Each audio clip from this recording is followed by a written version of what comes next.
With Lucky Land Slots, you can get lucky just about anywhere. Dearly beloved, we are gathered here today to... Has anyone seen the bride and groom? Sorry, we're here. We were getting lucky in the limo and we lost track of time. No, Lucky Land Casino, with cash prizes that add up quicker than a guest registry. In that case, I pronounce you lucky. Play for free at LuckyLandSlots.com. Daily bonuses are waiting. No purchase necessary. Void where prohibited by law. 18+. Terms and conditions apply. See website for details. With Lucky Land Slots, you can get lucky just about anywhere. Dearly beloved, we are gathered here today to... Has anyone seen the bride and groom? Sorry, we're here. We were getting lucky in the limo and we lost track of time. No, Lucky Land Casino, with cash prizes that add up quicker than a guest registry. In that case, I pronounce you lucky. Play for free at LuckyLandSlots.com. Daily bonuses are waiting. No purchase necessary. Void where prohibited by law. 18+. Terms and conditions apply. See website for details. Hello, it is Ryan, and I was on a flight the other day playing one of my favorite social spin slot games on ChumbaCasino.com. I looked over at the person sitting next to me, and you know what they were doing? They were also playing Chumba Casino. Coincidence? I think not. Everybody's loving having fun with it. Chumba Casino is home to hundreds of casino-style games that you can play for free anytime, anywhere, even at 30,000 feet. So sign up now at ChumbaCasino.com to claim your free welcome bonus. That's ChumbaCasino.com and live the Chumba life. No purchase necessary. VGW. Void where prohibited by law. See terms and conditions. 18+. It's Andrew Staton. Today I am totally excited because I am with Sifu Ron Balicki, a man that I am in awe of, and anybody who isn't in awe of him should be. So he's a very, very busy man, and he's cut some time to talk to us at Walmart TV. So Ron, first of all, just want to do a quick catch up to what's really going on at the moment. Just congratulations to Diana on a superb entry into the Star Wars world, but you've been there as well. So tell us what it's like being a Tuscan Raider. I don't even know where to start with that. It's amazing. First, Diana's knocking it out of the park. I can't believe, and I think it's so well deserved. I mean, everybody's like, she's a 30-year overnight success. She's worked her butt off at it, and she's scoring big time. I don't know if you guys know, but May the 4th, she's got the animation dropping, and that's a big deal right now in our life because she's starring in it. She's the lead of the first 3 episodes, which is great. And as far as me, Tuscan Raider. Every time I think about it, I think about my autistic son, Sebastian. I don't know if you knew that I had autism. Yeah. He's insane about Star Wars. So, but his inner monologue is not there. Like, he's come up to me in the past and said, "Hey, Dad, I can't tell you, but we're having a surprise birthday party for you." And, he just can't keep a secret. And so we had to hide it from him. So, we signed these big NDAs with Star Wars and, Lucasfilm. And with Diana, when she first did Mandalorian, I have this amazing footage. I'm going to release it soon, but I put up a little hidden camera of Sebastian and the family watching Star Wars. And my youngest son caught it, and he could see, oh, it's Mom. So we're like 15 minutes into this, and he's watching, and just watching him realize that his mom's in Star Wars was really great. But he was over the top crazy. But then I did Boba Fett, and he's watching it and he's into it. And I'm like, "Hey, Sebastian, that's me." And he's like, "Oh, cool." I was like, "What?" So there was reaction from him, but for me, it's outstanding. I mean, it's not the biggest thing I've ever done in a movie, but I'd be an extra in Star Wars and be happy. But I don't know if you've gotten a chance to watch the whole Boba Fett. I was a Tuscan Raider, as you stated, but I and a lot of my students, I got in there and we had to put together, we all worked on that fire dance thing, that the baptism. Wow. And, so it wasn't big stunt, but it was, they didn't, for one, you're pretty much blind. Like, if you see, I wear glasses, I have double vision. I don't know if you know that, which we could talk about. That's an interesting movie story, why I have this double vision, but everything on this side of my face is normal. Everything over here turns where I see like a head on top of a head. So it's kind of crazy. So this kind of bends everything into shape for me. So when I'm in the mask, I'm looking through two tubes. And if you watch the show, and you barely see me, but you will, I'm the one-eyed Tuscan Raider. And I was lucky enough to get that. I didn't ask for it, but I was like, oh, this is cool. But they gave it to me in the vision that's canceled. So like if I shut this eye, my world's here. If I shut this eye, it goes bam, and it goes that way. So the whole night I was seeing everything like this through a tube. And then I'm swinging this weapon all around, and it was an ordeal. But I was so happy that I couldn't believe it. I mean, you think about here's this kid who grew up in a kind of cruddy part of Chicago, and I never ever thought movies would be anything for me. So, I've landed in Power Rangers, Star Trek, and now Star Wars, and I was just kind of over the moon that I could have that experience. So it was great. It was amazing to bring my whole crew with us, because I think we had, between Diana and I, we collected about 14 people that we threw into that scene, because they couldn't have extras swinging that. I mean, for one, they wouldn't know what to do, but hitting people, and it was really tough for us not to be on top of each other, because we're doing this like dance thing around this fire, and we're swinging these gaffy sticks, or like staffs, and we're pretty close to being peripherally blind. So, but it was fun. It was amazing. Yeah, I was over the moon over it. And I don't think, and with you, with the sort of like endorsements and stuff like that, and the signings of you sort of like not being able to talk about things, I'm sure this is not the end of Star Wars for you neither. Yeah, I cannot confirm nor deny. But so just so, because this is the first time you spoke on Womar, and we want to get a bigger picture of what you are. If we can just take a step back, I know we did an interview for Martial Arts Illustrated, but can you just give me in a nutshell, because you mentioned Chicago and stuff like that, can you tell us a little bit about your martial arts journey and how you got into the Jkd concepts and stuff like that, and have become an all-round fighter and a much loved sort of like with the stars. I know Seagal loves you and stuff like that. So if you give us a little bit, and then I just want to talk about some bits and pieces, and I'll throw some questions in between, but just so that people know who Sifu Balicki is, please. Thank you. Oh, okay. Started martial arts super young. Obviously I'm old now. I'm 60, in the martial art. Rubbish. In the martial art world, like I'm a little old for the ring, and we can both agree on that.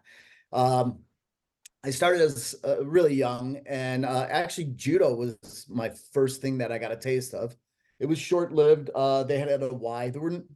Back then, there weren't schools on every corner like we have today.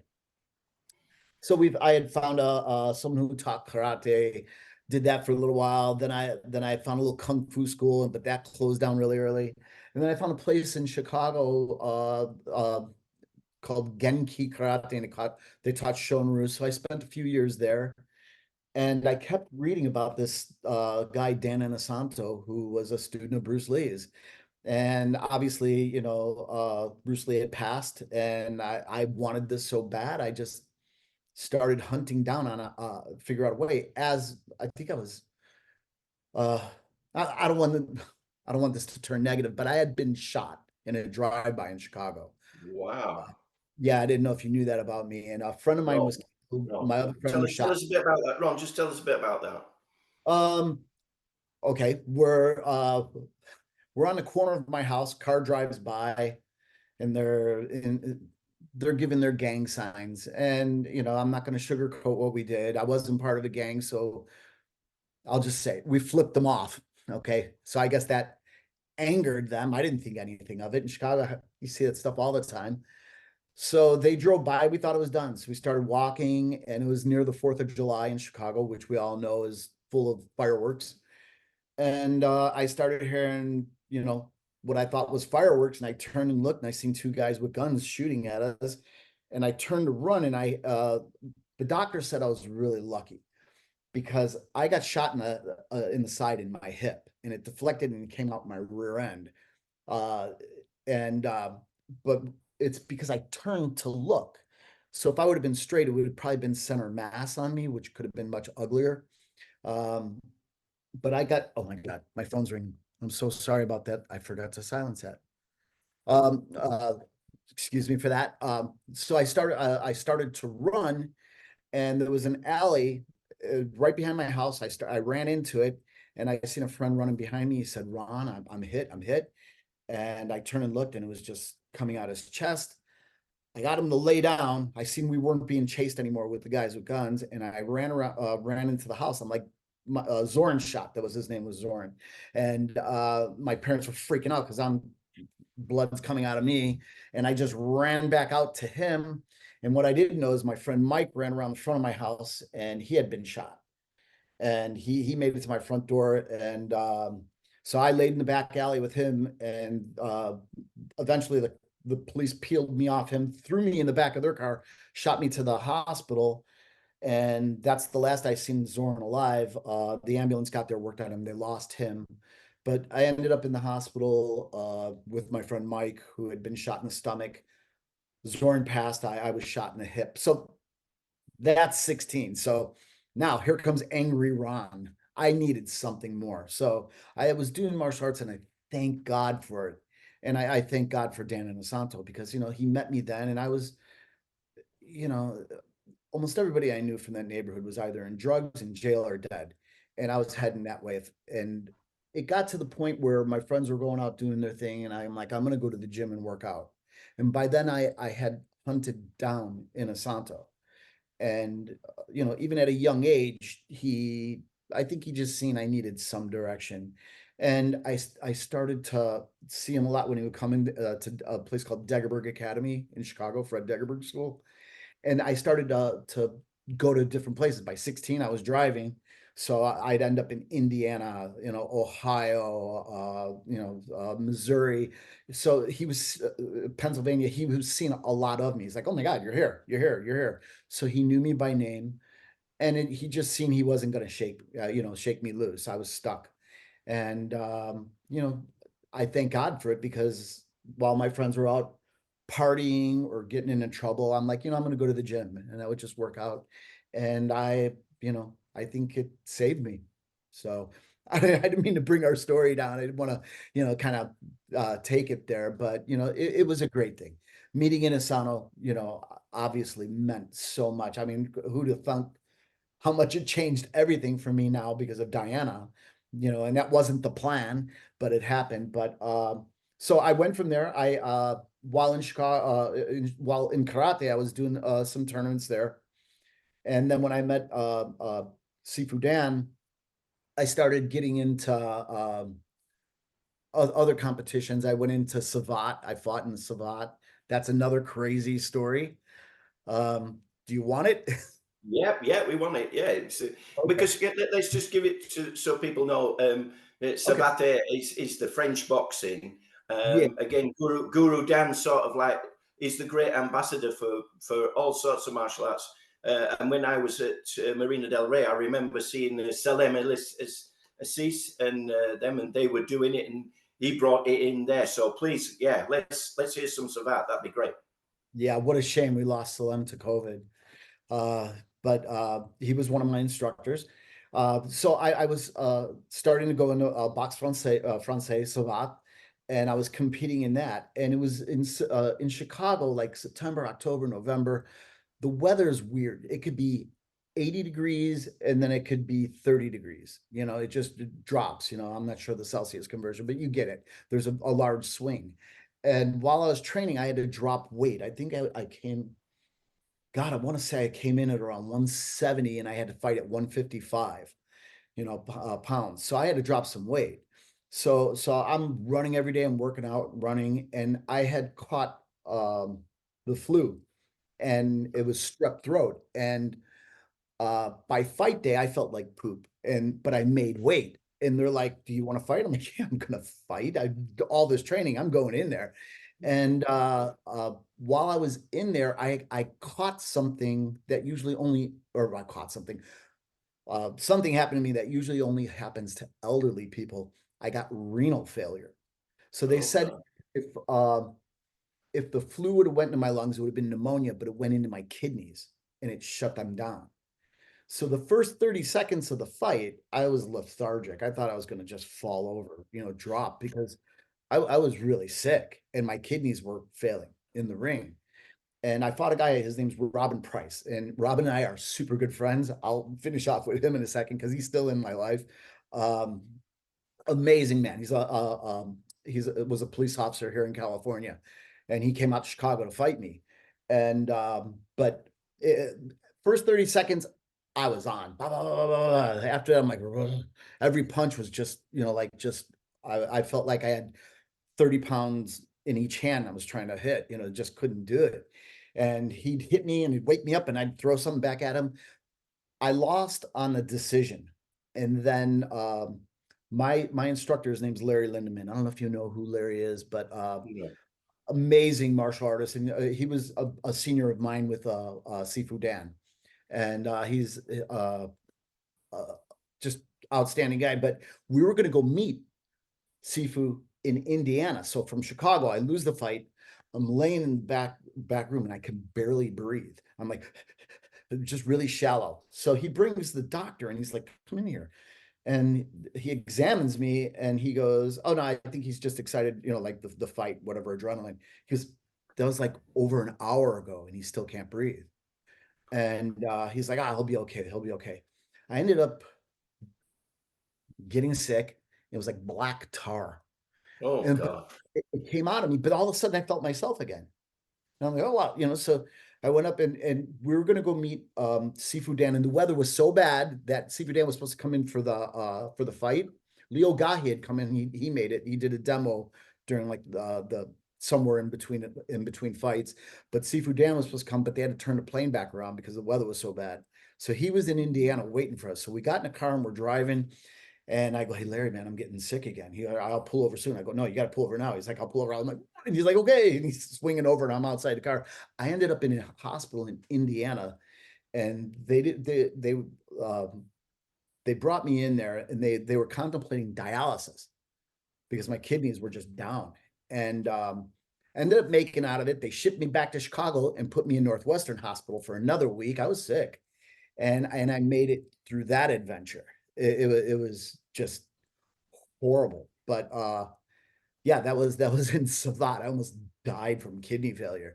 But Robin, I'm going to finish that story because it's amazing. So Robin's here in LA with me, and we have a camp going on, martial art camp, and Robin comes to it, and he's training in my class. Now, this is a guy who beat me in Savat, and he's training in my class, and I'm doing throws, and I grab Robin and I throw him on the ground. Everybody's around, and Robin's laying there, and I'm telling everybody, and he goes, get back. No, stay there.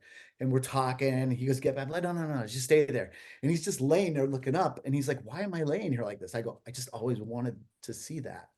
He's like, he got up, but we're good friends now, and just still tight. And that's the coolest thing though, because just about every single person I've ever fought, not every single person, because there's the Chicago days, I don't see them, but everybody that I see, there's this bonding with us now.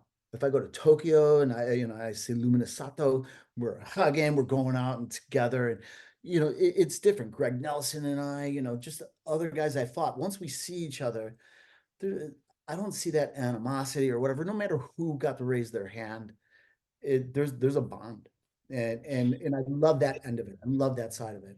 You've got some good stories, but tell us, because you're down there for shoot fighting. Tell us a story from shoot fighting. I'll tell you, Greg Nelson. I don't know if you know who Greg Nelson is. It was my last amateur fight before I went pro, and somehow I drew Greg, and I'm like, oh, damn, because I don't know if many people don't know it. I think he made the Olympic wrestling team. He didn't go to the Olympics, but he made the team. And he was Ajahn Chai Sarasu, my top Thai boxing instructor's top student. So I'm like, great, Olympic wrestler, best Thai boxer. I got to fight this dude. And, this was kind of funny because, I'm not going to say or lie. I was nervous. I was scared. I'm like, So I kind of went through this whole thing, and I'll tell you what, man. I don't know if you ever read Ali's book, Muhammad Ali, and I had, and I drew on it big time because when he went against Liston, he was Cassius Clay then, but he was mouthy. But And he was doing it on purpose. He you know, and it goes into it in the story. He's like, I'm gonna put you down, you know, the typical Ali early years of him being a loudmouth. And Liston was having none of it. Liston was a bone breaker for the mob on his off time, so he was just an animal. And he slapped Ali in the face at the weigh-in. He goes, "I'll see you tomorrow." And Muhammad Ali went, "Oh crap! I was just trying to make hype so we could make more interest for the fight. I was doing this for both of us." And then he said he stayed up the entire night. He goes, "I didn't sleep at all." He's like, "Maybe I should apologize him." "No, I can't apologize him. Maybe I should," you know, like he's going through all these scenarios, you know, "maybe I should just, you know, let him like whatever, you know, hit me a little bit and get that out. You know, maybe I should, you know," and he said the whole night he wrestled with it. And when you watch that fight, and Liston goes down, you see Ali over him. He's pissed. He was like, I was pissed because of that slap. Like, you made me stay up all night. You know, he had put him through all that torment. And I thought about that with Greg. And I thought, I'm going to bring that to the ring. I might lose this fight, but he's going to get to see me, and he's not leaving unscathed. I'm coming, you know. But the best part about it that's really interesting about this was, you know, it was our early years. Greg didn't have money. I barely making it, you know. I'm sharing an apartment with a couple guys from the Inosanto Academy, and Greg comes to fight, has nowhere to stay, so he moves in with us. So now I got to fight this guy at the end of the week, and he's living with us. And, you know, we're just messing with each other the whole week, you know. And I just remembered Greg's so good at getting guys, we call it the plum, like we'll grab the neck and start kneeing you, you know, from Muay Thai. And he's so good at it. So I was just drilling it, working tons of counters, everything. And I remember I had a guy in the ring just grabbing me and whipping me all over, and I'm just trying to nullify anything he's doing. And I look up and Greg was standing there. I'm like, ah. But during the fight, he didn't knee me once. I go, "Why do you knee me?" He goes, "I watched you. You were ready. I'm not going to do that." You know, but it was just funny because I think at one point I made a recording. It was like the old cassette days. That's how old we are. I'm like, "You can't win against Ron. You're not going to make it." And I put it on by him while he was sleeping. He's like, what? Or else, like, "Hey, you want me to cook you something?" He's like, "No, I'm good. But yeah, we literally lived together, and then we, you know, beat each other half to death, and then we went out and had fun afterwards together. And you know, Greg and I have stayed really, really, you know, in touch. When we see each other, it's a good thing. He's a great person, and again, it's that fighting thing. You know, we all want to raise our hand, but it's just a game. You know, a real fight. We all know this in life. You know, on a street or something like that is way different than getting into that ring. And it just, I think, you know, I go over the Inosanto theory of every fight is worth a year's worth of training. There's a lot of knowledge brought. So, you know, and without all those guys that I fought, I would never have been able to grow that much. So I do appreciate them, you know.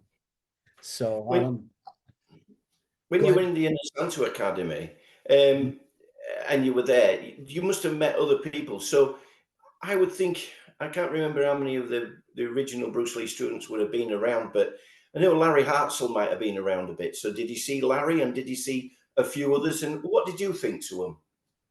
I lived with Larry. He was my roommate. So yeah, that was fun. Larry was amazing. I have crazy things I can't even go into with Larry, but Larry had the biggest heart in the world. He was, once he gripped on you, he was a different person. You know, Larry, to me, I always said 3 inches. And what people look like, what? And I go, no, he'd put a lock on you and you go, oh, okay. And you're tapping, and then you go 3 inches more. I'm like, Larry, you know, and he would just let you go. But you know, Larry would give you the shirt off his back. You knew the man, didn't you? Yeah, I loved Larry. I lived with him for a while. He ended up marrying Deborah, and it was time for me to get out of there. So I ended up, that's when I moved in with the guys from the Inosanto Academy. Was after that. But let me see, people originals. I mean, Bert Poe, I don't know if you remember Bert. Oh yeah, Bert Poe, yeah. So Bert Poe is there. Oh my God, there was so many guys around. I tell you one that would be very interesting. Did you ever see Brandon train there? Not at the Inosanto Academy, but I was a cop in Chicago, and Brandon and Jeff Amata were in there filming Rapid Fire.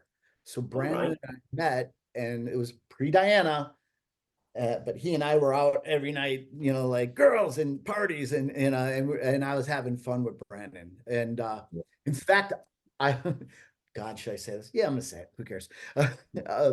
We went out one night with Larry Hartzell, Fred Degerberg, Fred's wife, I think one other student, maybe two students, Brandon and I.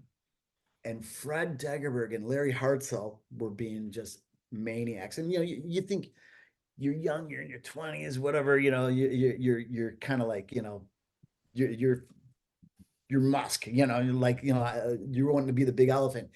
These two guys sat down and they brought us each a pitcher of beer. And they started singing, and they would hit those pitchers, and they started downing them, and like, and Brandon and I looked, and they're getting crazier after 2-3 of those. And I go, I remember he and I conferring with each other. He's like, "Hey man, you better, you handle Larry. I'll go with Fred." I go, "No. I go, you're Bruce Lee's kid. He ain't gonna kill you. You go to Larry. I'll deal with Fred because I'm closer to Fred."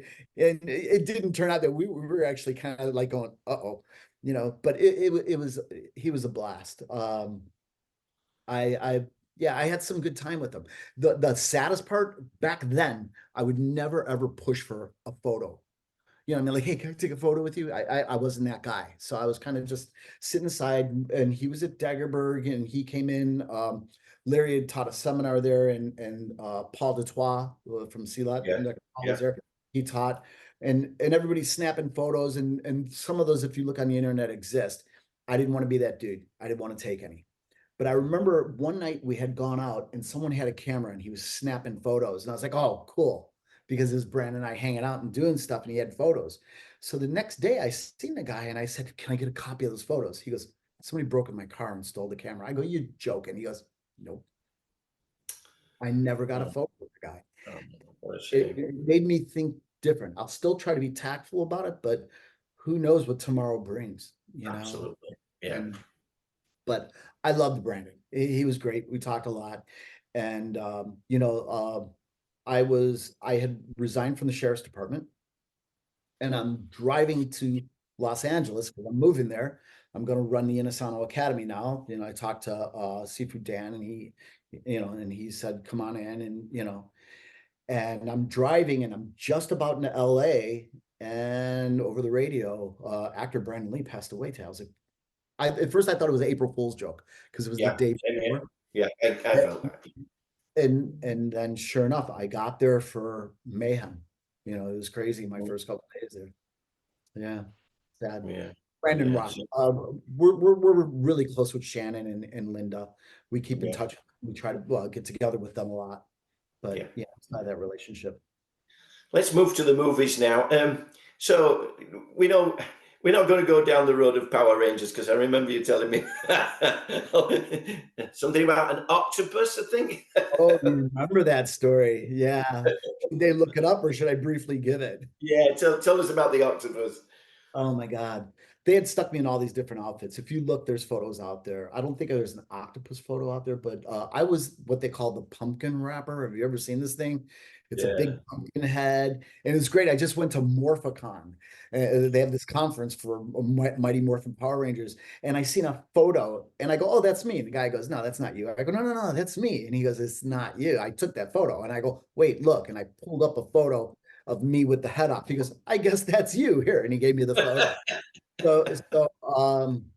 But they put me in this octopus outfit, and they put me in Leo Carrillo Beach, and they like this beach because there's like rocks coming out. It doesn't look of Earth. It's like almost like stalagmites coming out of the water and stuff. And I'm in this stupid octopus, and I'm rah in the water, So we rehearse it. I'm supposed to come up out of the water and do my thing, and it's going to be a cut. And the rehearsals went great. So it Velcros in. So they sealed up the back. They submerged me. And when I came out, the water went down to about here. And I went, "Oh no." Because I guess just because of the seal, it wasn't draining. So I tried to put my head back. I'm underwater. I put my head forward. I'm underwater. and I'm spinning around, which I'm kind of supposed to be, but I think I was trying to, obviously I was panicking and over animating, but somebody eventually caught wind I was in trouble, ran open and tore it open. But in my brain, I just thought, no, not like this, and I don't know if I thought about it then or after or whatever, but I just thought about at my funeral, they're going to be like, wait, how did he die? In a stupid octopus outfit. And yeah, so that didn't go well. But I mean, a whole bunch of other stupid stuff we've done on that show. But there was a time in life where I was almost, the immaturity of me was like, yeah, I was in that show, and you try to dismiss it because you didn't think of it. But man, people come up to me now and they're adults. They're like, you were in Power Rangers? I'm like, yeah. And they go, that was my favorite show. And they just love it. And I guess I equated a lot to like Star Wars with Hayden and Ewan. There was a time, and Ahmed Best with Jar Jar Binks, where all like the original Star Wars fans, the 77 guys, were like, this isn't real, whatever. Now, but those kids that watched it grew up and they love those characters, and now they're celebrated. So now Power Rangers get this, and I'm like, yeah, that was in it, so I'm a little bit proud of it. It's kind of cool. I was in it when I didn't know what a Power Ranger was. I was year 1 and 2 in that show. So when they asked me, they're like, you want to be in the show? I'm like, what's a Power Ranger? I didn't know. So, but yeah, I don't know. It was cool. Where did you go from Power Rangers, and what would you say your first big thing was after getting into the movies and you felt, yeah, I'm doing it? Or was it fight choreography or stunting? Which did you feel was your strongest at the time, and when did you feel as I'm really making it in the movies? Because you are now. Yeah, with me, you knew me way back then. Yeah. And it's always been me clawing my way trying to do it, which is anybody who says it's handed to them, no, it just doesn't work. I don't even care if it's never. Let's just stop there 1 minute. But you and Diana have crawled right up there. I mean, I've been with you all the way, and Diana deserves every little bit, just like you do. So go. Okay, so I had done finished up Power Rangers. I've done a couple. I was doing some B movies and stuff, and someone afterwards said, you're not really a stunt man. And I'm like, yeah, I am. And they're like, no, you're not. You're a fight guy, but you're not a stunt man. And I really thought that out. And I go, wait, there's cars, there's car hits, there's fire burns, there's ratchets, and all the I don't know if you know what a ratchet is. They'll put you on a wire and snap you through the air. And I thought about it. I go, they're right. So I started to just hit those deficiencies in my resume. It's like I needed to do some car gags. I needed to do some more, like high falls and stuff. And God, I'm trying to think of movies that made it. I was doing like, you're doing B movies, so and I love the men that gave me a chance, like an Art Camacho, and Art, don't you? Some of his movies.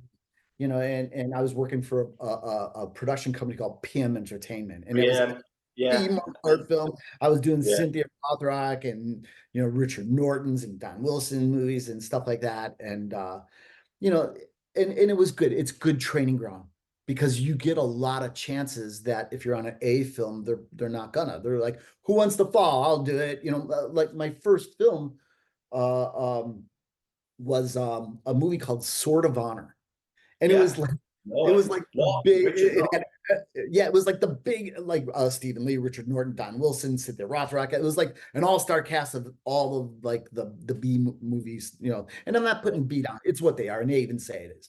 All the B martial art movie stars who were big deals back then, and Jeff Pruitt, who was on Power Rangers, said, "You want to do a high fall?" I'm like, yeah, I want to do a high fall.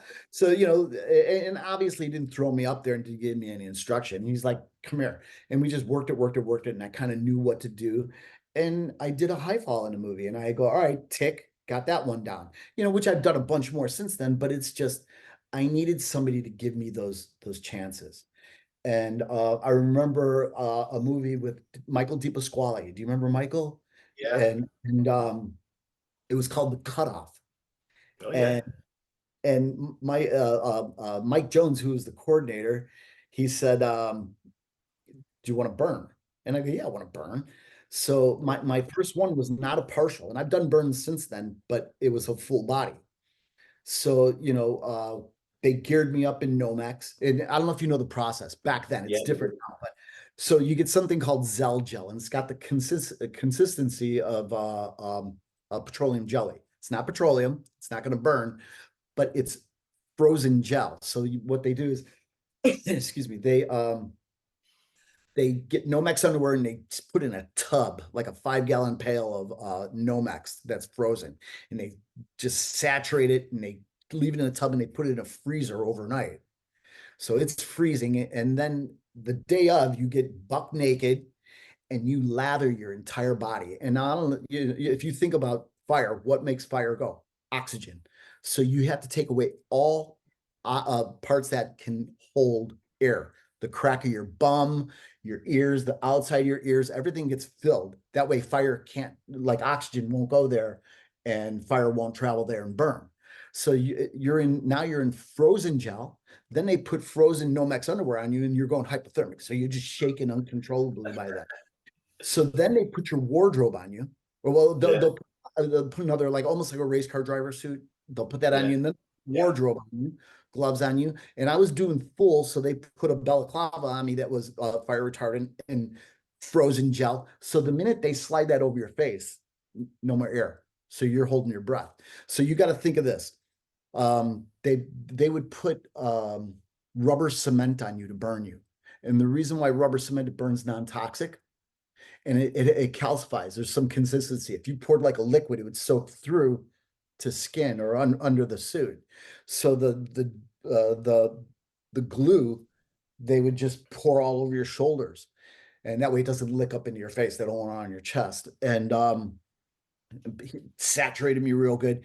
But then they pull that hood over, that you're like, all right. And now, so the clock starts, because now everybody's got to run away, got to make sure set's clear, cameras rolling, and so by the time they light that flame, you're a good 30 to 45 seconds of holding breath. Then you run around on fire for a minute. Now you're a minute 45 in. You can't breathe. If you breathe, what are you going to breathe in? Oxygen. Where does fire go? You'll breathe fire in. So, there's a good chance you can burn up real bad. So you do your thing. Then you'll hear somebody go, hit the ground or hit the deck, and you hit the deck. And there's a 5-man team, one person for each limb, and you got a center guy who's at your head. And they have like Fernie pads and blankets and non-retardant blankets, and they're running up and put it over your face, to put any fire out on your head. And we have hand signals. If there's a hot spot, I've got to like wiggle it or make a fist or a point. And they're looking at your hands and your feet for signals. So they're putting all that out, and they're spraying ABC. It's the powder fire extinguishers on you to get all the flame out. So now you're well over 2 minutes in with no breath, and you're as excited as oomph. So it's an ordeal. So, and then if there is a hot spot, which I've had, they're like, hot spot, or a flame comes back up. I'm thinking they're going to take the pad off me. I'm about to breathe, and all of a sudden, no. And they're shooting it out on you. So I did this fire burn for Art Camacho. Went great. I got up and I go, how'd it look? And they go, we had a bogey in there. And a person slipped in who shouldn't have been in. The camera moved or something. And I'm like, what does that mean? They go, can you burn again? And I go, do I get paid again? And they're like, yeah. And I'm like, good night, man. Because it's a really good night, because you get paid well for the burn. Now I'm getting paid for 2 burns one night. And did the whole process. I re-gelled, got naked, you put everything back on, get the Nomex back on you, and I thought I put enough fire gel in a place no guy should get burned.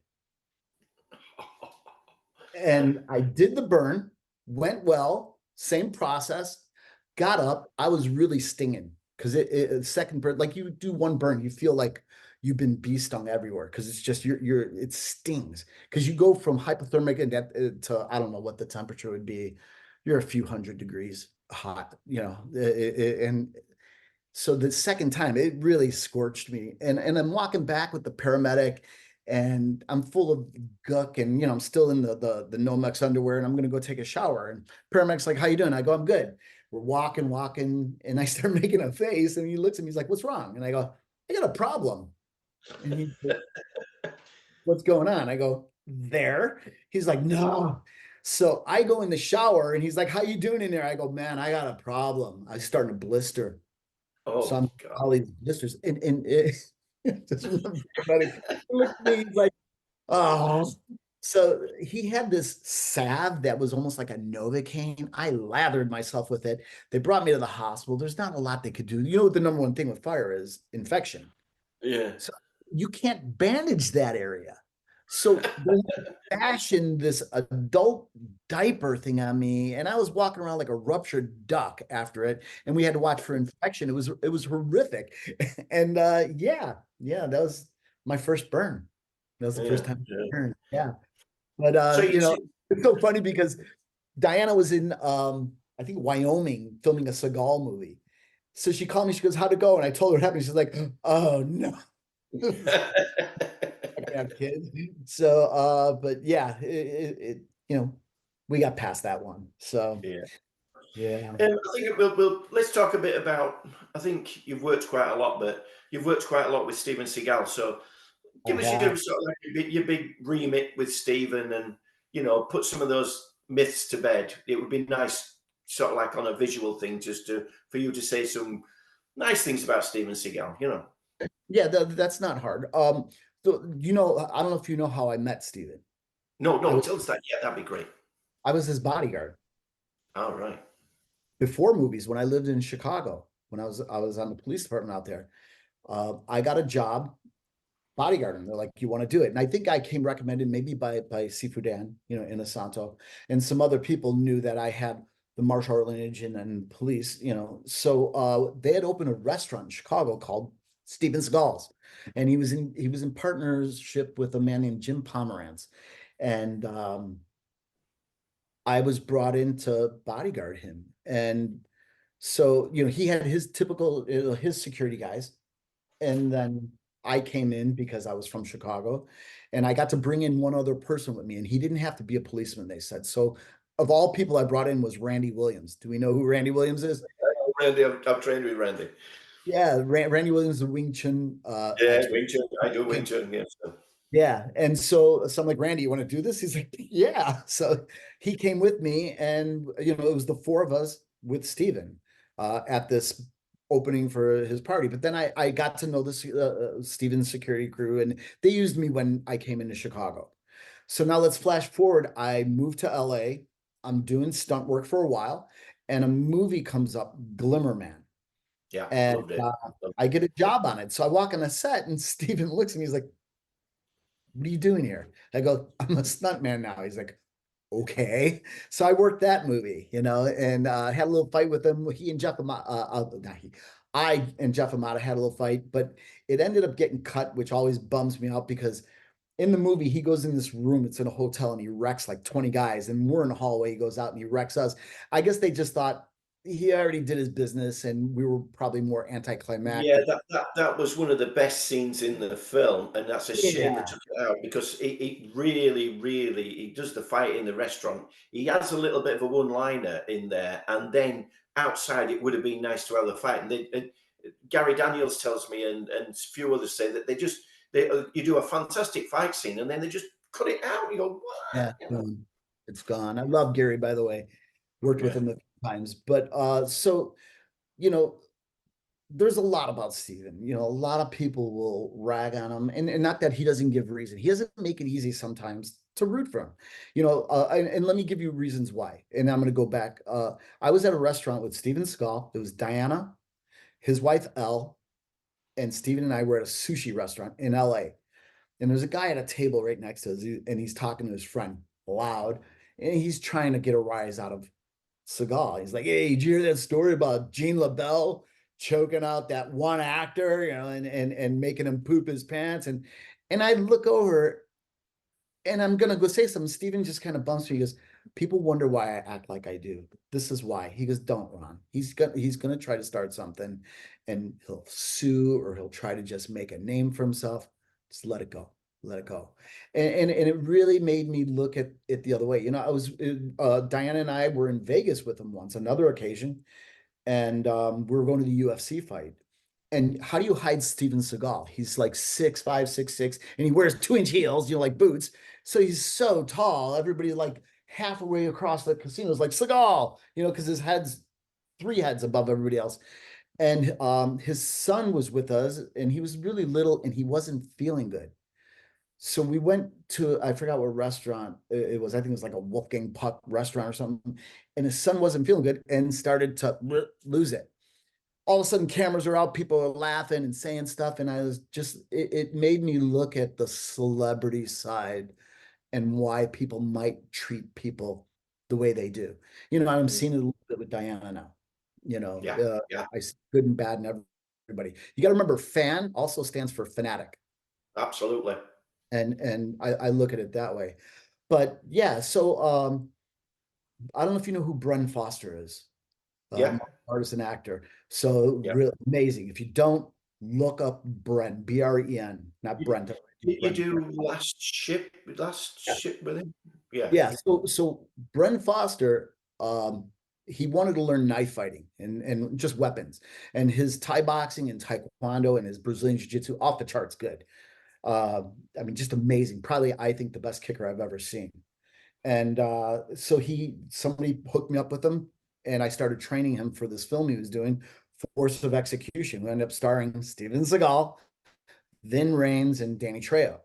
And so they wanted this big elaborate knife, and like it was over the top weapon. Like all of a sudden knives are coming out, and this is coming out, and that's coming out, and it's just never ending.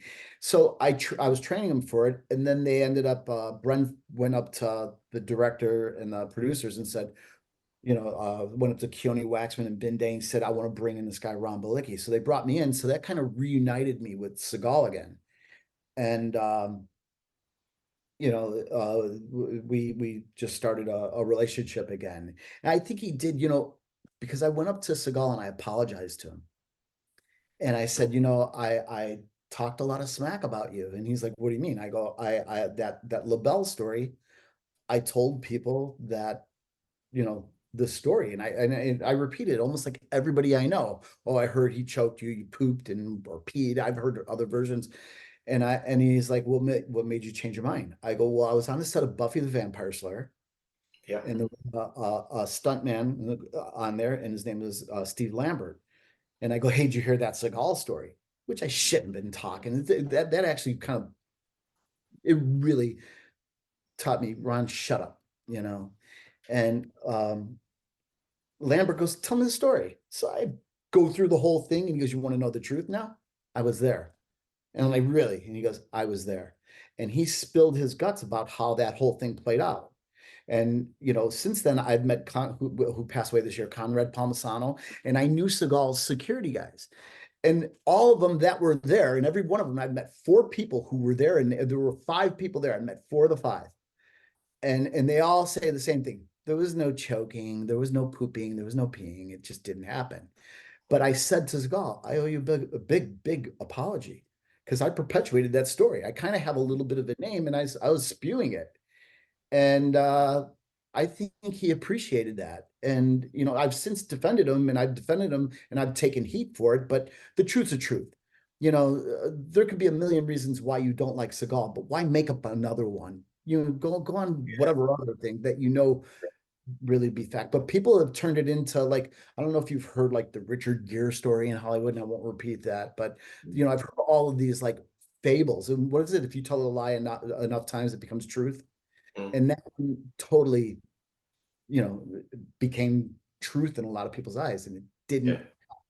And I'm confident it didn't happen. But so since then, Laurel Chotron, who's an amazing stunt coordinator, when he wasn't available, they started bring me in as second unit director of his movies and stunt coordinator. So, I mean, I've worked probably 5, 6 movies. I would have worked 7, but that's another story we'll go into. But yeah, we'd built a relationship. But let me backtrack. Glimmerman days. So he's seen me on Glimmerman. We kind of reunited for a minute, and he found out that Diana and I have an autistic son. And without asking or without pushing or pressing or nothing, I was amazed. But I don't know, I'm sure that the charity is worldwide, but it's called CAN, Cure Autism Now. and we supported Diana and I. And before I knew it, Jeff Amata had came to Diana and I. He goes, "Hey, Steven wanted me to get this to you," and he took half his wardrobe, shoes, clothes, signed everything, and he put it in Sebastian's name for auction for Cure Autism Now. Wow. So, and I just thought, amazing. Yeah. I didn't ask, I didn't press him to do this. This is just something he initiated on his own, and I'll say this since, now I've seen him do like he gives to, I don't know if he'd like me saying this or not, but I'm going to say it, but I've seen him, he does a big thing for pediatric AIDS. I'm like, you should tell people about it, because if I tell people about it, they're going to say I'm doing it for this. And he doesn't do it. When I was in Romania with him, there was a big, you ever been to Romania? You ever see the dog? There's a feral dog problem. Ceausescu left, and the country's so broke, people just turned their dogs loose. And you see like little puppies with no ears because it's frostbite, they fall off. There's just herds of dogs. And he looked at it and he goes, "This isn't cool." And he started a PSA to clean all that up. And he's made a difference with stuff like that. So, nobody's, there's a lot of sides to you, me, everybody, and there's a good side to that man too, and there's sides like, I don't know if I'm going to get in trouble with this, but I wish he was here in the States, not in Russia. Let's just say that right now. Yeah. And that's kind of a bummer to me. So we'll leave it at that, Moving to a film that I know you worked on, and you've never talked to me about it.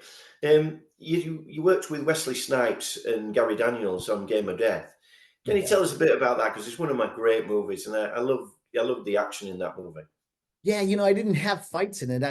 I just I had an acting thing, and I lost that to the director's wife. So they took my dialogue away and gave it to her, and she was great. It is what it is. I'm a stunt guy. I'm not after the lines anyway. But I just do a whole big gun thing in it, and I think I get killed by, well, no, oh my God, I'm mixing up movies. No, Cuba Gooding Jr. shoots me and kills me in another movie. I think Gary Daniels kills me in that. So we have a scene together. I'm doing something. But Zoe Bell was on it, Gary. But I didn't know what I was getting hired for. Simon Reed called me up and he said, "Hey, Ron, I got this movie called The Game. You want to come and do it?" And I'm like, "Yeah, where's that?" "In Michigan." So I go, "Cool." So fly out to Michigan, get to the hotel that night, spend the night in a hotel. In the morning, they drive me to the set, and I see God. I'm like, "It's God." And so I go on the set, and it's Game of Death. And I go, "We're on Game of Death? I thought this was The Game." And it's a loose remake of Bruce Lee's Game of Death. So I was like laughing, like, "Oh my God, I'm on Game of Death." But I was there with a stuntman, Mark Hicks, who doubles Wesley. And I think more gunplay. Well, it was just a lot of gunplay, but I helped put a lot of the fights together behind the scenes, and I filmed. So I was brought in for that. And Simon rocks. Simon Reed. He's just amazing human being, one of my favorite people on this planet. And I was with Simon and Gary, and I had done a movie with Gary earlier. So Gary and I had known each other for a long time. Got a cool story about Gary too. But go for it. Yeah. Okay. So Gary was nice enough to come to a movie screening of a movie that I did. And it was a low budget movie called The Last Tour Ship. And so Gary comes and he watches the premiere, and I'm there. We go out to dinner afterwards, and it's this actor. His name's Christopher Sean, who's Ultraman now.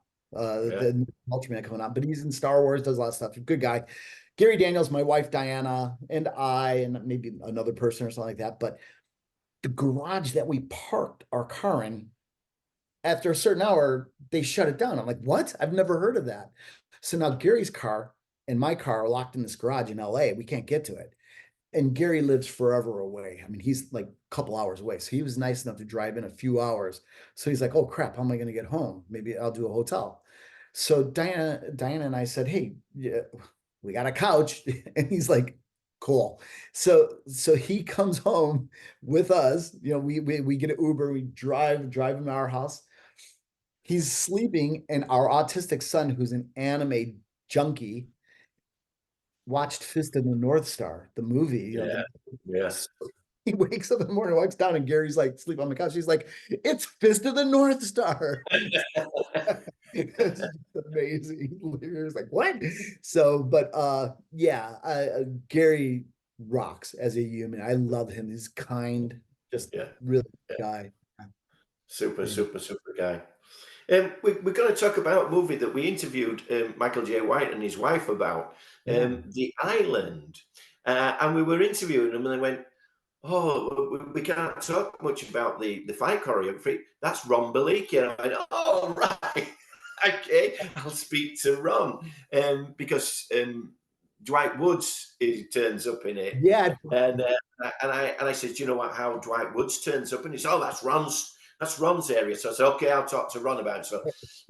So because we're working with the publicity people for The Island, Ron Balicki, can you tell us everything you did on The Island? I gotta watch where it's involved with. Is this out now? I gotta go watch this. Yeah, Island's out. Yeah. No. The interview. Oh yeah. I apologize. I've not seen it, so I'm gonna go as soon as I hang up with you guys. I'm hunting it out. So The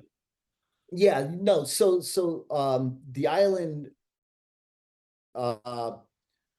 The producer called me up, Felipe Martinez, and I had worked with him on a Seagal movie in the Philippines, and he said, "I have this movie.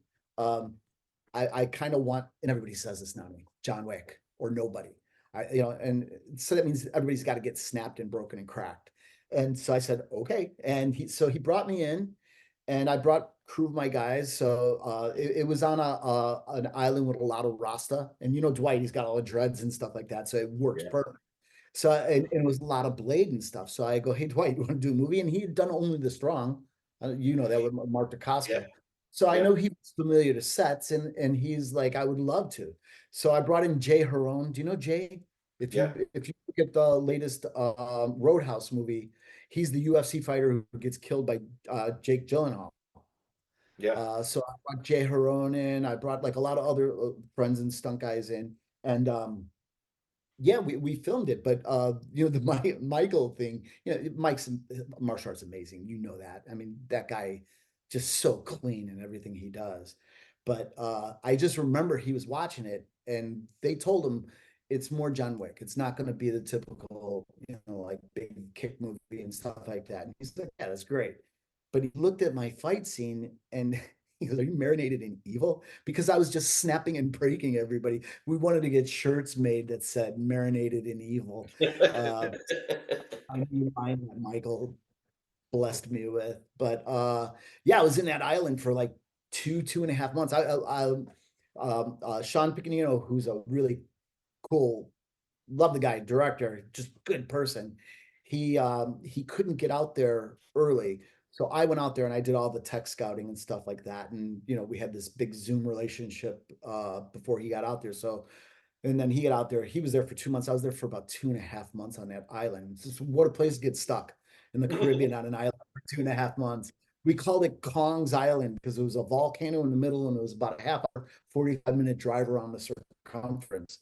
And it was cool. It was great. And everybody gave it their all, and you find you gotta use your imagination a lot and because resources are very limited.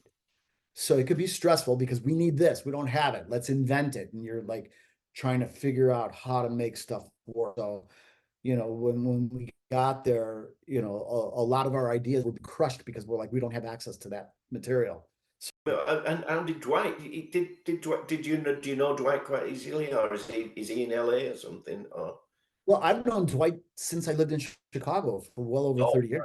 So we both came up under Seafood Dan Inosanto, and just through the years we'd always see each other, and I always, you want to learn what's the secrets, what's going to make me this, and you would see all these faces, and it'd be like, you know, and Dwight would walk in, and I always loved him because he's always like, Ron, he bumped me, and I'm like, yeah, what's up?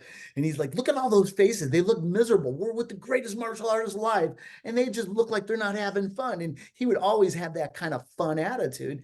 And I appreciated him that they needed people his look who knew knife. And I'm like, it's a no-brainer. I'm bringing it. So, you know, I called him up. You want to? He's like, yeah, I want to go. And he came out there and hung out with me, and you know, it was great. So, Mr. Ron, tell us a little story now.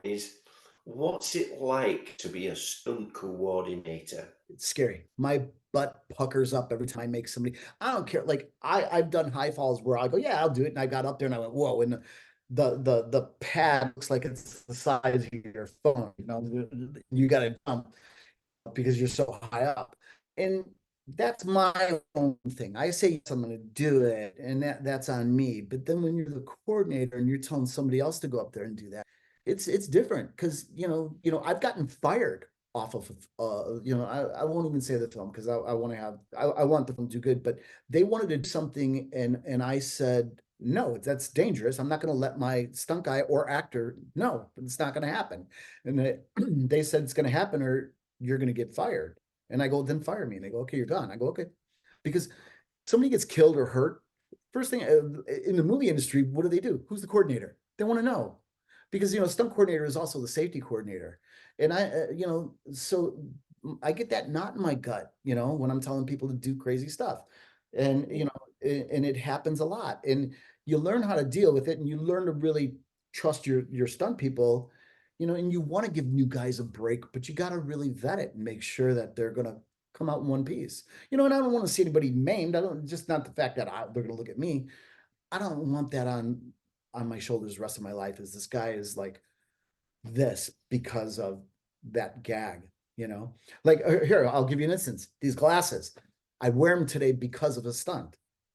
You know, I have double vision and I don't know if you know that story. No, tell me the story. Tell me the story. We need to know. I was stunt coordinator. My fault. I'm on a movie called The Cursed. Okay. And Louis Mandelaar, do you know Louis? Yeah, Louis, yeah. I was his stunt double, you know, on a few movies. And Louis and I are like tight. And I'm doubling him. I did a fireburn for him on that same movie, but the monster in the movie throws Lewis's character off a second story. He's got to hit the first story banister, and then he's got to flip and hit the pavement on the ground or the wood on the ground, the wood floor. And that's me. So I put we have what we call gaiters, you know, gator backs. And so I put a gator on my chest. I knew I was going to hit this railing being thrown. And I'm pretty much throwing the monster's hands. He can't grab me. He makes the motion like he's grabbing me. I just run and jump off and I fall a story down and hit the banister. And then I got to flip off and hit the floor. And I did it a couple times. And one time I did it. And when I fell, I hit my chest funny. And I remember the sound guy coming up to me, goes, "Hey, I want to play something for you." I'm like, okay. So I walk over and you could hear, all right, rolling action. You hear this weird gasp, wheeze. It was me losing everything. I had like lost air. I mean, it sounded like I burped my soul out of my body. And when I hit the ground, I was like, okay, you know, and didn't think anything of it. So now flash forward about 3 years later, I'm getting ready to do a Seagal movie. And remember I said I missed one movie with him? I was supposed to be second unit director, stunt coordinator. I had to get my student, Troy Miller, who's a stunt man, to go in and run it for me because I couldn't go. I had bruised my heart.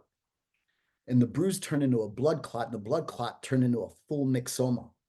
And it was just under 6 centimeters. It was like the size of a handball. Yeah. Now picture something the size of a handball in your heart.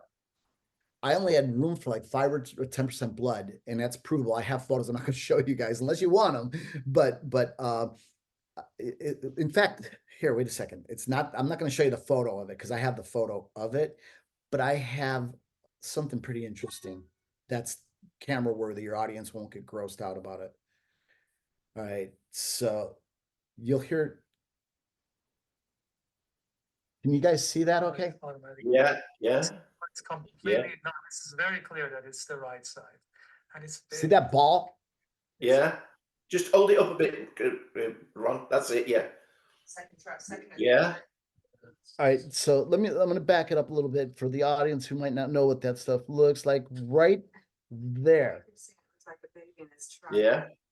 that ball, that's supposed to be all black and hollow. That's my right atrium. You can see how much black. There's only like a sliver around that globe in there. So it grew, the blood clot turned into a full myxoma, and it was a non-malignant tumor in my heart. I have a zipper chest today. They had to go in and do open heart surgery because of stunt work. But the reason we found out is my vision was starting to change. I was at that age, and I was like, oh, things are, you know, how you get older and you hold things further away. And I could read, and if I shut this eye, I could read perfect. If I shut this eye, I could read. I'm like, why can't I read with both? And I couldn't figure it out. So I was driving one day, and picture you're at a stoplight, and the light turns, and the car starts to go, and went like that. And I went, whoa, what, you know, what just happened? And I ended up getting double vision. Each eye fights each other. This one, like I said, the horizon's here. This one, the horizon's here. So if you look, I do this a lot. I don't know if you guys catch it, because even with glasses, this has a prism that bends everything, but it really helps to do that. And you'll see when I fight now, I do that. Even when I'm sparring, I'm here now, more so, you know, just because I'm trying to make, if I'm doing two swords or two sticks and you're doing two, I see 8 on this side. But I figured out, my brain's worked it out. I do it all the time. And people like to wear your glasses. I go, I can't. If I'm training, I can. If I'm sparring, I can. If I'm on a movie, if the character doesn't have it, I can't. Contacts can't have a prism, so that doesn't fix it. So I've just had to learn to deal with it, and I have. But the thing is, so now I'm still training. I had done a Thai boxing workshop I took the lesson with a bunch of people. I'd done like 10 days the day before. So, well, wait, I'm jumping ahead. They thought I had MS. So they thought I had multiple sclerosis. By deduction, they couldn't figure out what was wrong with me. I was going in for these brain scans and all this stuff that, you know, neurologists were working with them. And he goes, I think you have MS. Through deduction, that's it. And so I didn't want to go on their medication. Their medication is, you know, anybody with MS, I'm sure they'll tell you, I think it's like they have a 5% rate of helping you at all. I'm like, I just don't want to do this. So my wife had heard about stem cell therapy, and she goes, let's do that. And so I was dubious about it, but we ended up meeting, or well, I asked the doctor, I said, before I do this, I want to talk to some people who've had it done. And because we have what we call HIPAA laws out here, nobody has to speak to you if they don't want to. But he had a couple patients who said, yeah, we'll talk to you. So I met with 2 women.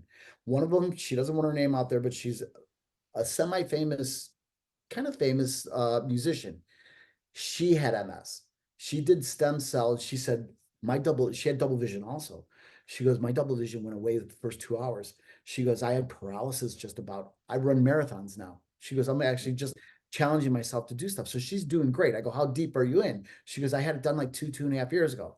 And I was like, wow. So I met an elderly woman who's bedridden. She goes, I clean the house now. I'm doing great. So I was sold. I was going to do it. So I was over 50 at the time, and they said, go in for, the law makes it before a procedure, you have to go in for an MRI. And they had heard of depression in my heart rate. And they said, I'm sure it's nothing. It's not a murmur. Let's get it checked out. So I went in and to get an ultrasound, and watching the guy who's doing the ultrasound, it wasn't a doctor, it was like a tech. And I could see him kind of like, almost like, oh, we found the bomb or something like that, you know, in the movie. I see him go, whoa. And he looks at me, he gets up and he bolts out of the office. And I'm just like, okay, I still got all that gel on my chest and stuff. And all of a sudden the doctor comes in, and she's looking, and she goes, hang on. She brings in 2 more people. They go, stand up. So they stand me up. They clean me off. They stand me up. They go, and they get a guy on each arm, and they go, we want you to walk down the hall. And I'm like, I'm okay to walk. What's going on? She goes, just let us do this. And so I walk around. She's taking my pulse. She's like, got the stethoscope on me and stuff. And she goes, do you feel faint? And I go, no. She goes, do you ever feel faint? Do you get winded quick? I go, no, I just did a thing the other day, like 10 rounds we did. They made us do. And somehow my body acclimated to working with only that little bit of blood. And but they went to, talk to the doctor. They go, it's got to come out immediately. And I go, well, I'm leaving tomorrow for Romania. I've got a movie I'm doing. I got a fight scene. I was going to fight Seagal again. And they go, no, you can't fight. And I go, yeah. I go, and they're like, no, you could die like right away. And I go, no, I'm okay. And they wouldn't let me do it. So Diana's like, you're not going. Everybody's like, you're not going. I'm like, if this thing was in me 3 to 5 years already, what is more fight going to do? I thought. But they're like, no. So where I live in where Ronald Reagan used to own all this land out here, and he lived out here. So I got his heart surgeon. So I was kind of like, ooh, Ronald Reagan's heart surgeon is going to operate on me. So my birthday is September 2nd, and Diana was having a birthday party for me that everybody came, on September 1st. So I'm going to have this heart operation the next day. I called it my goodbye birthday party, which she didn't find funny. But I get a phone call, and the hospital said the operation's off. And I'm like, why? And they go, your heart surgeon just had a stroke. Oh my God. So a week later, on September 11th of all days, I went in. So they thought that the heart was an appendage. Picture a Christmas tree ornament. It wasn't. It was burrowed into the right wall of my heart. So they had to cut the right wall of my heart out, and they replaced it with my pericardium sac. And so I don't have a pericardium sac anymore. So I asked the doctor, I go, I'm done, right? He goes, what do you mean you're done? I go, I do martial arts, I do movie, I'm a stunt man. He goes, no, just go do it. And I go, I don't have a pericardium sac. He goes, Ron, to date, I've never seen a pericardium sac save somebody with any kind of heart problem. He goes, you're going to be fine. Go live your life. I go, well, what do you think the prognosis is going to be? He goes, you're going to have double vision, ugly scar on your chest, deal with it. Okay. So I've dealt with it, and then back to Brent Foster on the last ship, he called me up. He was like, Ron, I want to do this big, or I have a big machete fight, and it's got to be you. And I just had the operation. The first month, you feel like you're 90 years old, and then I was starting to feel myself. So I went to my doctor. I said, do you care if I do a sword fight? He goes, how do you feel? I go, I'm feeling actually pretty good now. He goes, go do it. So I went and I did. I don't know if you've ever seen that. Yeah, I've seen it. You sent me it. Yeah. And, after I was done, I was so exhausted. I go, oh my God, this thing whooped my butt. But I remember like having to lay down, and they call them honey wagons, like trailers on a movie set. And I like passed out for a little while. I got up. I'm like, must be because of the heart. So I went and I knocked on Bren's door, and he answered the door. He's all haggard. I go, you okay? He goes, I'm exhausted. I was sleeping. I was like, oh, maybe I'm not done, so it worked out, and yeah, still doing it. I did a movie this week. I got to bring my son. He was in on a fight, and so yeah. Can you talk about this movie or not? This one, I could loosely talk about this one. This one's an interesting one because the people who put it together was through Van Damme's people. Not Van Damme. He's not involved. It's the crew that films his stuff normally. And because of like the strike and everything else going on, there wasn't like a lot of productions. They're still not rolling. Hollywood's not back up and moving yet. So they kind of put a show together, and they sold it, and they did it for like $40,000. They got a full feature movie. And they called in a gazillion favors, and the stunt coordinator and second unit director, Luc LaFontaine, he asked me if I'd come in and do it. And that's why I got to bring Zach. Zach's done about 4 movies with me, my son. But I said, hey, can we bring Zach in? He's like, I don't know. He's kind of young. But then when he got in there, he looked more, we're supposed to be in a biker bar. So we look like a lot of grandpas. And then my kid, whose hair's real long now, but he just fit in. And we did the fight. So they don't want the name and stuff released. I could say the crew and who is involved, the stars, they kind of want, that'll all come out soon. But yeah, I did that one, and I got that, and I got another one that I'm doing right now, but I can't say because I'm under an NDA. So yeah, I'm kind of, it's hard to have your hands tied like that. Like the Star Wars thing.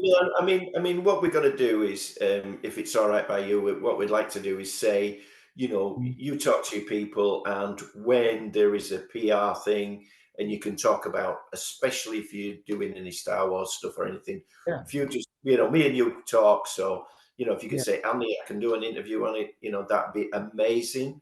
But we want to take it from your angle, and we'll see where it goes from there. But I mean, you've got a couple of movies coming up anyway.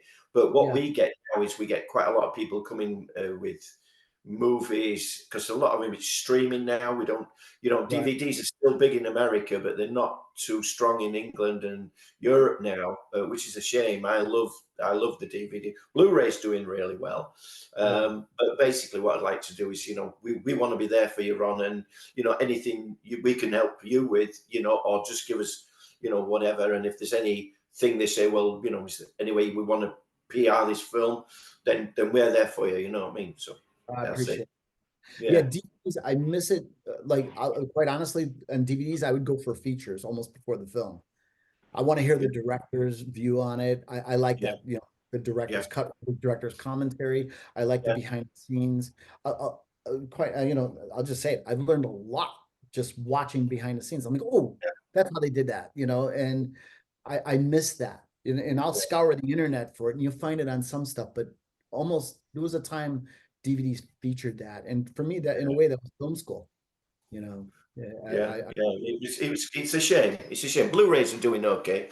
I worked on me and Will worked on the Arrow Blu-ray set for Bruce. When they just put all the stuff in there. The great thing that you'd love, I don't know if you know about it. Do you know about the Blu-ray for let me think, for Game of Death?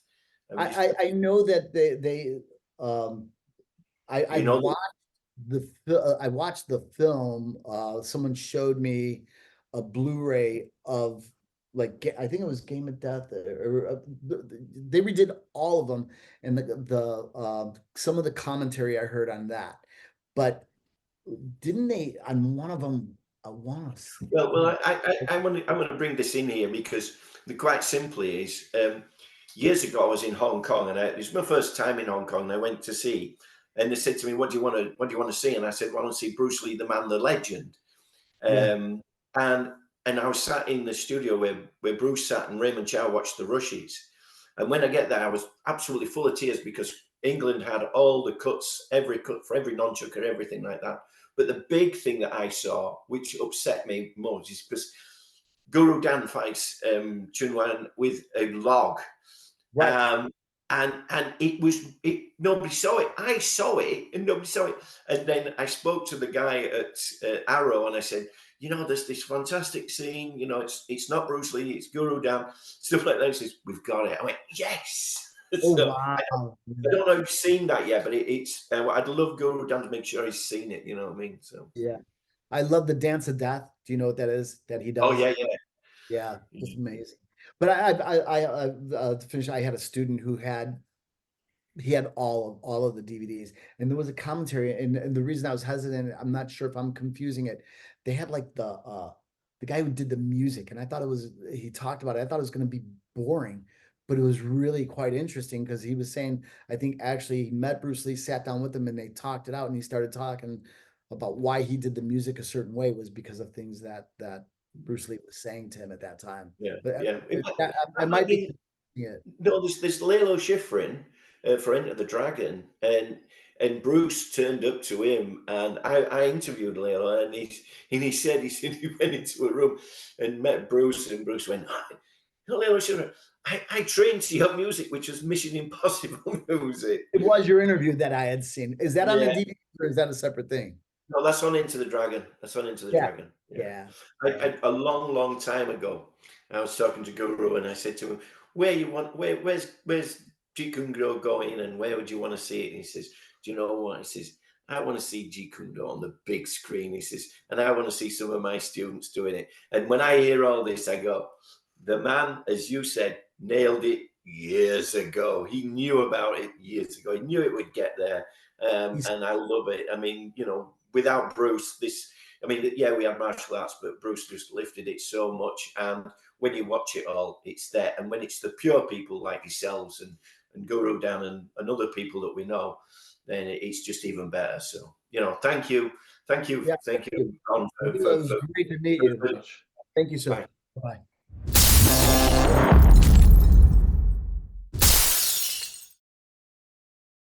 Sports Social Podcast Network. Step into the world of power, loyalty, and luck. I'm gonna make him an offer he can't refuse. With family, cannolis, and spins mean everything. Now, you wanna get mixed up in the family business. Introducing The Godfather at ChumbaCasino.com. Test your luck in the shadowy world of The Godfather slot. Someday, I will call upon you to do a service for me. Play The Godfather now at ChumbaCasino.com. Welcome to the family. No purchase necessary. VGW Group. Void where prohibited by law. 18+. Terms and conditions apply.